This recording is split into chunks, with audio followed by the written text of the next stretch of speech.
Political analysts toss Manning's name into PNM leadership mix. While Energy Minister Stuart Young and Minister of Youth Development Foster Cummings have emerged as frontrunners for the political leadership of the People's National Movement, at least two political scientists have tossed Brian Manning into the mix. Speaking during an interview on CNC3 yesterday, as the debate intensifies on who could succeed Prime Minister Dr. Keith Rowley, Dr. Shane Mohammed said when the time comes there are many other contenders besides Young and Cummings.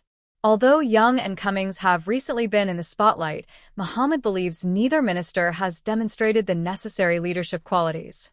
Mohammed said, "While it is that Stuart Young is authentic because he brings a different look to the party, he is quite youthful in that regard. He lacks the decorum and the capacity and the national appeal because he has always been aloof. He has always been unrelatable, and he comes across as Keith Rowley 2.0 based on the grooming that he has received, based on his utterances. He comes across very arrogant as well." Foster Cummings, on the other hand, if you listen to him very carefully and listen to him on a political platform and listen to his speeches, he tries very hard to be very Manning-esque, so he tries very hard to sound like late Prime Minister Patrick, Mr. Manning. However, Mohammed said one new name that has popped up as a suggestion for the position is Brian Manning, the minister in the office of the Prime Minister and son of the late Patrick Manning. He admitted, though, that sources within the PNM had revealed to him that there's a serious campaign against the younger Manning, coming from the top of the party, all the way down to persons who are not members of the House of Representatives but are members within the Senate, all jostling for a space in San Fernando East with the intention to remove Manning Jr. from the seat, and he has been getting some serious backlash and bad treatment from within his father's party, he said. But political analyst Dr. Bishnu Ragano believes Manning is capable of leading the party. Speaking to Guardian Media via telephone yesterday, Dr. Ragano said that choice lies within the bosom of the party. Ragano said, "All members of parliament can be potential leaders of the party, and I say that bearing in mind several things. Within the PNM, there are 3 or 4 deputy political leaders, 3 of them who are currently in the parliament.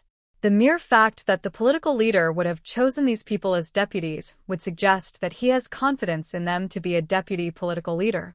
Then you have people like Coleman Burt and Stewart who acted as PM. Then you have people on the outside like Penelope Beckles, Amory Brown, who has served both locally and internationally. So, you have all of these different levels of people within the PNM." Talk about Rowley's replacement began circulating after he hinted at retirement while making his budget debate contribution in Parliament on October 10th. Raghunath said all MPs can be potential candidates for the leadership position, but said he believes talk about Rowley demeaning office may be premature. It is just speculation as to whether or not Keith Rowley will demit office, and if he doesn't demit office, he remains political leader until 2026, when the PNM decides to hold their national election.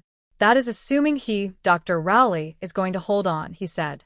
If he is not going to hold on, and he has decided up front that he is not going to continue as the leader, then the party is going to have to make its decision.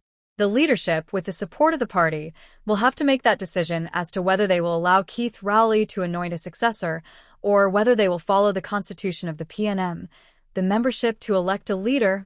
Efforts by Guardian Media to contact Manning were unsuccessful yesterday, as he did not answer calls.